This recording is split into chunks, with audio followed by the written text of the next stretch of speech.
Another question's one person asks, or a group asks, how do you keep your passion for young people alive and genuine when you're on a big base with a constant flow of people coming and going? I'm not exactly sure where that's coming from, except possibly it being hard to build deeper relationships and understanding that because of you don't spend that much time with people, or they're not on the base that long, or anything that might come to mind. I'm not quite sure how to answer that because that really is my experience. I don't do this perfectly, okay? But you try to actively walk in the presence of the Lord. So when I'm on the campus and you have comings and goings of young people, you're asking the Lord, who should you spend your time with? And you look for those meaningful times, for those spirit-led connections, which is very, very satisfying. You don't, whoever wrote this is probably like me. They love the more long-term discipleship. And so it's a little frustrating not to be able to get that. I imagine that was the intent of the person that asked. Mm-hmm. And I can appreciate that. But my passion for young people is one, because it's just that's just the people, that's my people group. Lauren had some surgery at a hospital. He had a knee replacement, and we were with all these old white-haired people. I said to Lauren, I got to get out of here and get back to my own people group. I don't belong here. I'm just so used to hanging out with kids. But I do have that passion for young people. But I do think if what's the question is implied to me, they miss that discipleship part. I think God can give it to you in another way as you're really always looking for that opportunity. I don't know if that helps or not. Okay, here's another question, more Asian based. I wonder, Sim, if you might want to comment on this as well. How do you walk in transparency and openness in cultures that are more shame-based? Well, there's no other way except to be open and transparent with your own life, with the base, and share your own struggles, your own failures, what your own family, kids are struggling with. Because to an Asian culture, most likely, when you tell the stories of failure, it's a shame story. So you want to be able to be open and be sharing.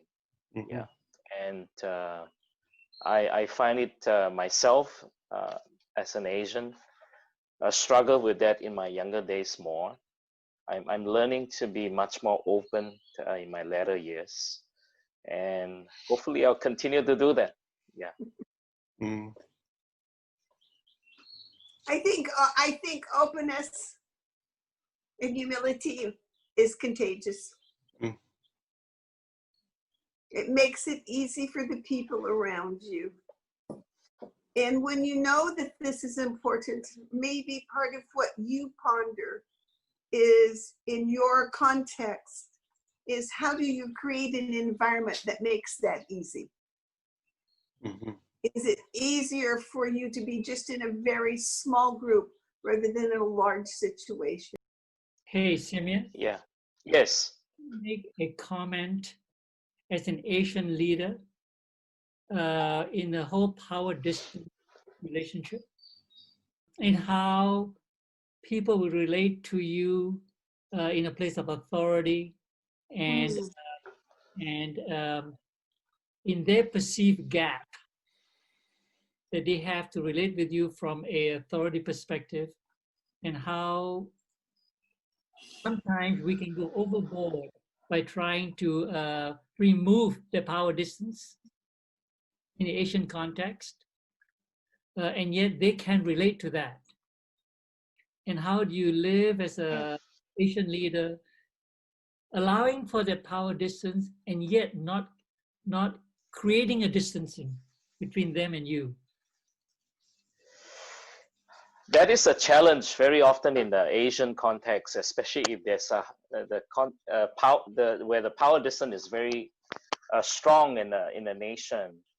I find that I have to intentionally try to break that down in order to be able to connect with the younger ones, because they when they encounter you, when they talk with you, they always have that preference for you and defers to you, right? So I think the only way is to spend more time with them so that they can come to know you. And then you would have to intentionally be much more open. Do not exercise that kind of power distance, and somehow communicate over time. It takes time for them to feel like, oh, they can be comfortable to you, that you do not exert the kind of oppressive leadership when they face to face with you. So I find that as an Asian leader, I have to be very intentional in doing that and breaking that down so that they feel comfortable in approaching us and approaching me, and also to share your vulnerability and to share your own struggles so that they see a human side of you rather than a power figure. Yeah, it takes work. I find it takes work, a lot of work. Can I add a little short story? Regarding the being transparent, some years ago, our adopted son, our Cambodian son, who lives in New Zealand, he divorced and got with another lady, and then had a child, and it was our first grandchild, but it was out of wedlock, and it was one of those things. It was hard to talk about and hard to tell people.